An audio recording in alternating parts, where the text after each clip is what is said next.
Let's now move on. Viewers, the annual ritual of a toxic silent killer visiting residents of Delhi and its adjoining towns is here. Hanging like a pall of gloomy, large, enveloping cloud, it is invading and choking the lungs, making eyes go teary. Congress MP Dr. Shashi Tharoor underlined the ferocity of the threat it poses with a post on social media, which you can see on your screens right now. The text declared what every Delhi resident knows. Delhi is injurious to health. Open a window or step out of the home. Drive for work. An irritated, rough throat and deep hollow cough is guaranteed. For more than a decade, Delhiites have been suffering it, adjusting to its increasing ferocity and resigning to a life in a toxic gas chamber. This year, there are serious discrepancies in pollution level data. Consider this, the data that we are now going to put out for you. The AQI data, Air Quality Index, from the Central Pollution Control Board. We are just going to show you that data that has in fact come from the Central Pollution Control Board or CPCB that claims that the AQI of around 300 is there in Delhi. That's a poor category. And but other tracking platforms are fact-checking the central government's pollution watchdog as putting the AQI level close to 1,000. Yes, you heard it right. An AQI of 1,000. That's beyond hazardous. So let's go across to my guest who is joining us live this evening. We have with us Vimlendu Jha, who is an environmentalist.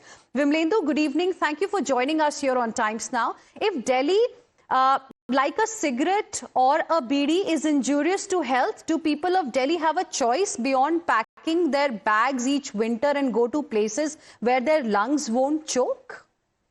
We can't have 25 million people or perhaps 80 million people who live in Delhi NCR evacuate, because there are, it's a great luxury. It's only upper middle class that's able to exercise that choice. And when the doctors prescribe, these days the doctors are writing their prescription that the only way to save your child from asthma or from any sort of pulmonological challenge is to leave the city. But can that be a solution in the capital? And by the way, this discussion that we are having is with regard to the capital of the country. Imagine the air quality index, which is not even monitored in many parts or most parts of our country. And as you rightly said, that imagine how toxic is our air or how poisonous is this air. We're not even talking about the impact that perhaps this has on public health in that sense. Only in terms of data, only in terms of numbers, that's also is fudge. So we're looking at air quality monitors not working, they've been shut down, and places where it works, there's water sprinkling that is going on.